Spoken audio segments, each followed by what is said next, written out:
자, 새로운 시도. 방사성이 아니지. 자, 새로운 시도. 여러분들의 질문을 선생님이 늘상 받아주기가 힘들어서는 아니고, 이 중요 개념에 대한 설명을 동영상으로 만들므로써 사람마다 헤어 수빈이겨 편안케 하고자 할 따름인 선생님의 의도로 지금 여러분들에게 동영상 강의를 시작하려고 합니다. 오늘 동영상 강의의 주제는 쉬운 것부터 할게요. 방사성 동위원소를 이용한 절대 연령의 측정입니다. 방사성 동위원소를 이용한 절대 연령의 측정을 이해하기 위해서는 일단 방사성 동위원소가 무엇인지를 알아야 할 필요성이 있습니다. 일단 동위원소라는 개념을 먼저 짚고 넘어가야 될 것 같은데요. 동위원소란 무엇이냐?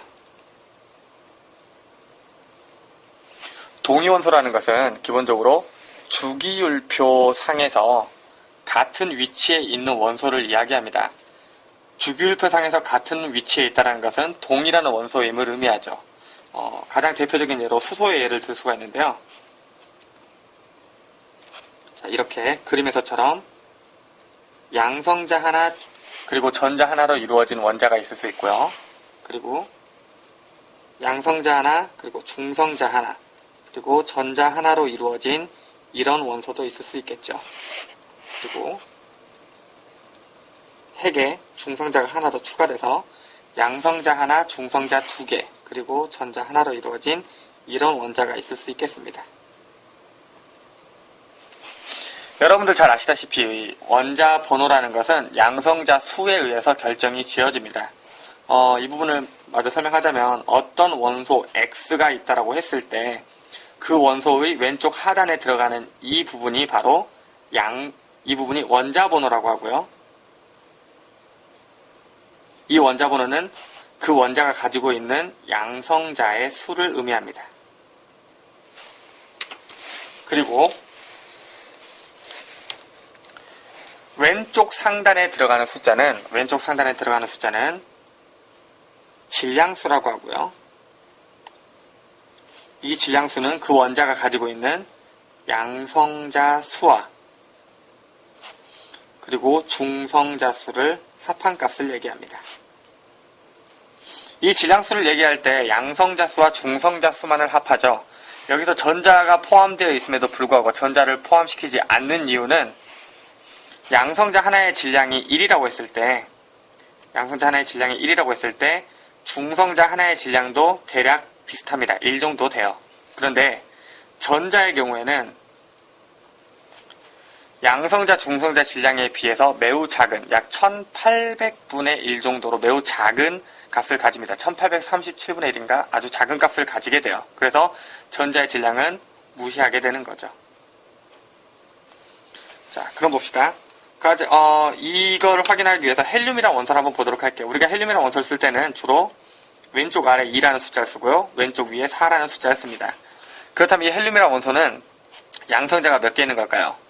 원자 번호가 양성자 수라 그랬죠. 양성자가 몇 개 있을까요? 2개 있겠죠. 원자 핵에 양성자가 2개 있고 양성자 수와 중성자 수를 합한 값이 4라는 얘기는 중성자가 몇 개 있다는 얘기일까요? 4 빼기 2니까 2개가 있게 되겠죠. 그리고 그 주위에 전자 2개가 돌고 있는 이런 형태가 바로 헬륨 원자라고 보실 수가 있겠습니다. 다시 본론으로 넘어가서 여기 있는 이 원소 같은 경우에는 양성자가 1개입니다. 양성자 1개라는 얘기는 원자 번호가 1번이라는 얘기고 얘도 양성자가 하나, 얘도 양성자가 하나니까 모두 원자 번호가 1번일 겁니다. 원자 번호가 1번인 원소는 여러분들이 주기율표상에서 잘 알고 있다시피 수소입니다. 모두 똑같은 수소고 주기율표상에서 같은 위치에 있죠.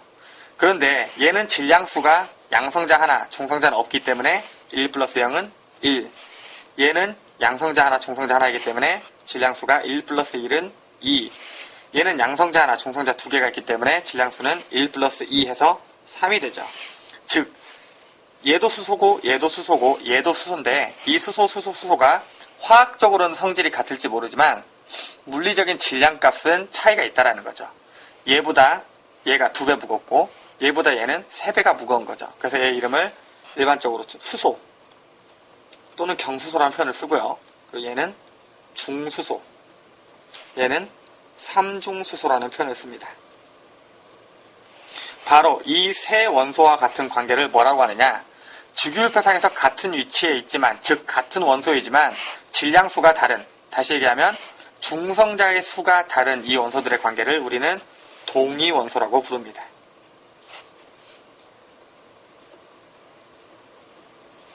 근데 우리가 주변에서 대부분 보는 수소는 여기 질량수가 1인 수소가 대부분인데요. 질량수가 2인 수소도 있고 3인 수소도 미량 존재합니다.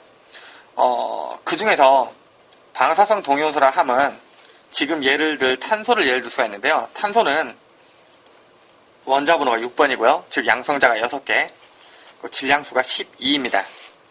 양성자가 6개, 그리고 중성자가 6개가 되겠죠. 이게 일반적으로 우리 주변에서 많이 볼 수 있는 탄소입니다. 그런데 이 탄소 역시 동위원소를 가지고 있습니다.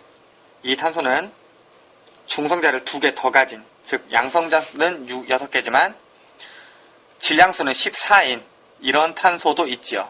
이 둘의 관계는 아까 얘기한 것처럼 동위원소입니다.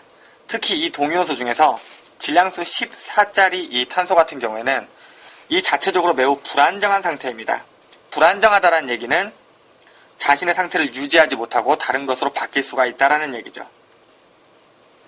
그래서 이 물질은 시간이 지나면 원자번호 7번 질량수 14인 질소로 변하게 됩니다.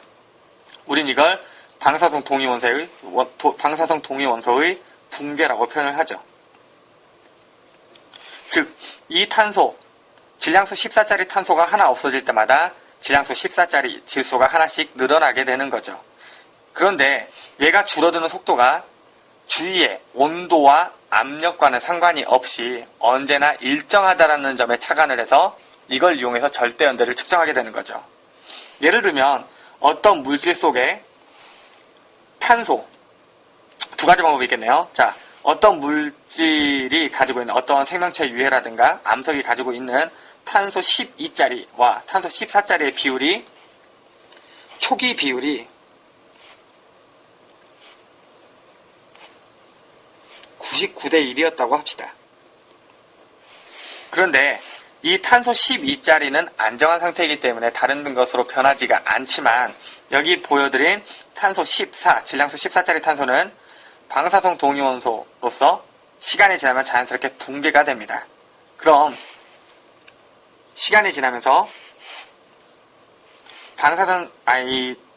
질량수 12짜리 탄소의 양은 변하지 않겠지만 그대로 있겠지만 이 탄소, 질량수 14짜리 탄소는 양이 점점 줄어들게 되겠죠. 0.9, 0.7, 0.8 이런 식으로 계속 줄어들게 되겠죠.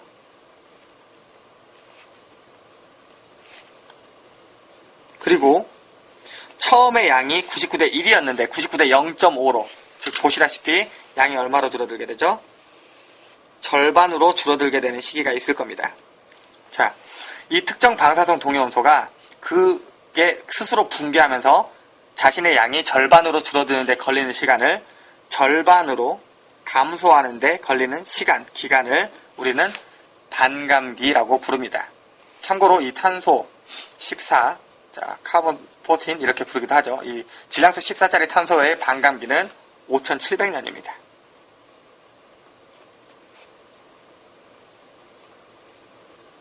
그럼 처음 시작할 때 99대 1로 있었다라는 가정이 확실하게 있고 이 상태에서 오랜 시간이 지난 후에 질량수 12짜리 탄소와 질량수 14짜리 탄소가 얼마만큼의 비율로 남아있는지를 보게 된다면 반감기를 몇 번 지난지 알 수 있게 되고 그렇다면 이 암석 또는 이 생명체 유해가 얼마나 오래됐는지를 알 수 있게 되는 거죠.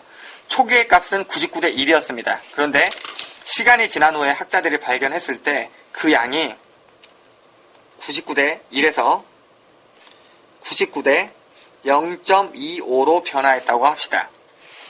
탄소 12의 양은 크게 변화가 없기 때문에 일단 빼고요.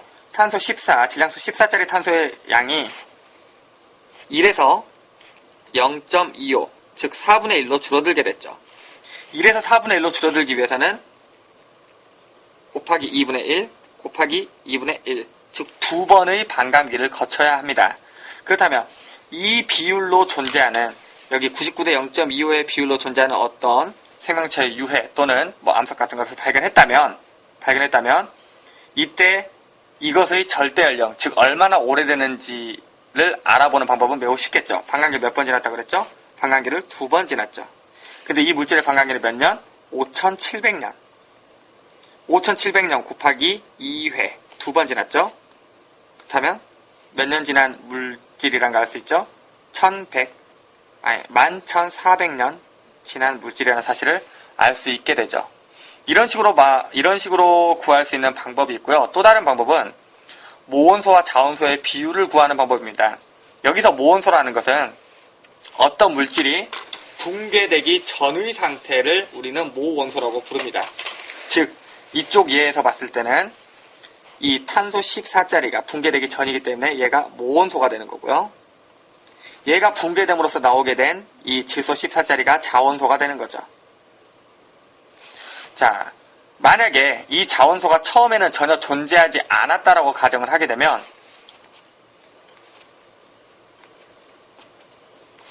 질량수 14짜리 탄소가 처음에 상대적인 양으로 1만큼 있었다고 합시다. 얘는 시간이 지나면 조금씩 줄어들게 되겠죠. 자, 그리고 처음에는 질소의 양은 0이었다고 가정한다고 했죠. 이때 얘가 시간이 지나면 줄어들게 될 겁니다. 어느 정도 시간이 지난 후에 1에서 0.5로 줄어들었다고 합시다. 그럼 얘가 붕괴되면서, 즉 탄소 14짜리가 붕괴되면서 질소 14짜리가 만들어지게 되기 때문에 0.5만큼 줄어들었으므로 이 질소는 얼마만큼 늘어나게 될까요? 0.5만큼 늘어나게 되겠죠.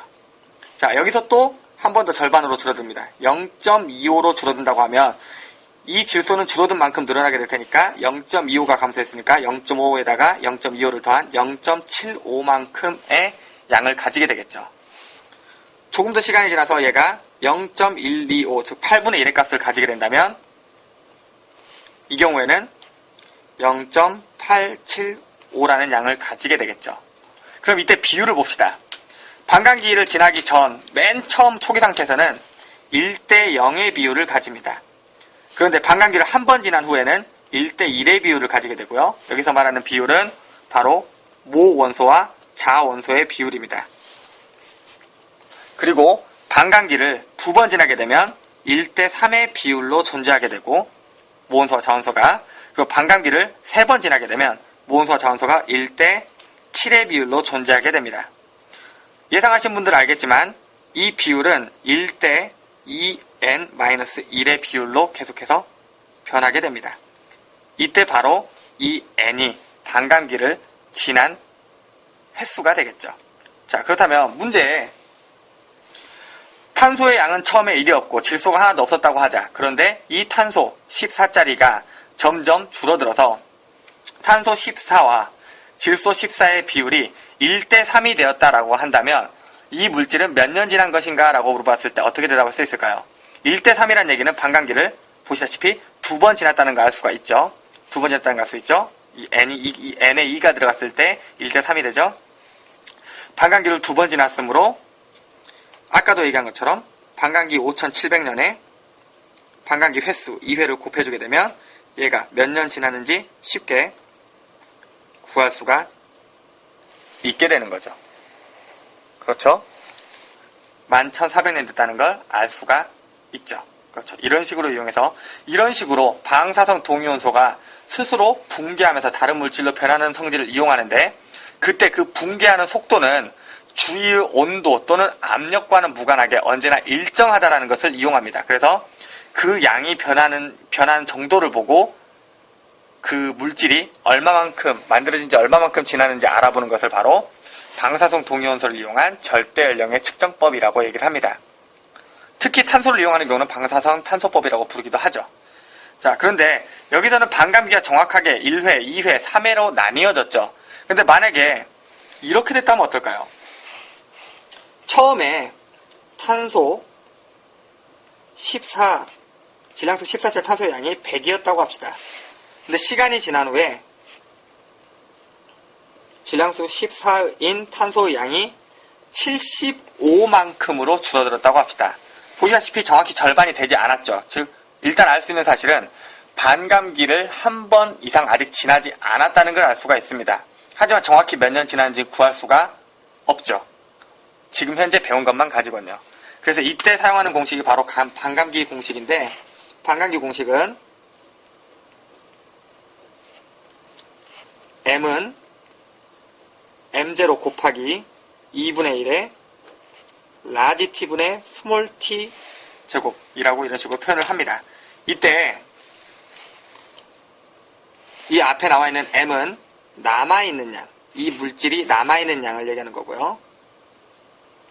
m0는 그 물질의 처음 양을 얘기합니다. 그리고 이 라지 t는 그 물질의 반감기를 얘기하고요. 그리고 이 스몰 t는 그 물질의 그러니까 이 물질을 포함하고 있는 어떤 그 생명체 유해나 암석 같은 거 있죠? 걔네들의 절대 연령이 되는 겁니다. 그럼 이 경우에 여기 나와 있는 이 상황을 공식에 대입하게 되면 남은 양은 75, 처음 양은 100, 그리고 2분의 1에 이 탄소의 반감기는 5700년이죠. 그리고 5700분의 T승 이렇게 되게 되겠죠. 그럼 여러분 이걸 구할 수가 있을까요? 고등학교 1학년 정규교육과정에서 수학에서는 지수에 미지수가 들어간 이 방정식을 풀 수 없습니다. 여러분들은 배운 적이 없죠. 그래서 이 부분은 일단 이 정도로만 넘어갈게요. 이 공식이 있고 이 지수가 들어간 방정식을 지수에 미지수가 들어간 이 방정식을 풀 수 있는 때가 되면 정확하게 반감기를 지나지 않았다고, 즉 정확하게 절반씩 줄어들지 않았다고 하더라도 정확한 절대 연령값을 구할 수 있다. 왜? 식이 하나 있고 미지수가 하나 있으니까 충분히 구할 수 있다. 이런 공식이 있다. 라는 것까지만 알아두도록 할게요. 나중에 여러분들이 수학 2학년 때 수학을 배우셨을 때 이 지수에 관한 방정식을 배우시게 되면 그때 한번 실제로 구해보시는 것도 나쁘진 않겠네요. 자, 지금까지가 이제 방사성 동위원소를 이용한 절대 연령의 측정법이었고요. 일반적으로 어떤 지층에 화석이 포함되어 있으면 그 화석이 표준화석이라면 그 지층이 생성된 시기를 알 수가 있습니다. 이건 상대적인 연령을 측정하는 것이죠. 그런데 그런 것들이 없다고 가정했을 때는 그 지층의 절대적인 연령을 측정해야 되는데 그 절대 연령을 측정하는 방법이 바로 이 방사성 동위원소를 이용한 절대 연령의 측정법이라는 거 한 번 더 짚고 이 부분에 대해서 잘 이해하시고 넘어갈 수 있길 바랍니다. 이 주제에 대한 수업은 여기서 마치도록 하겠습니다.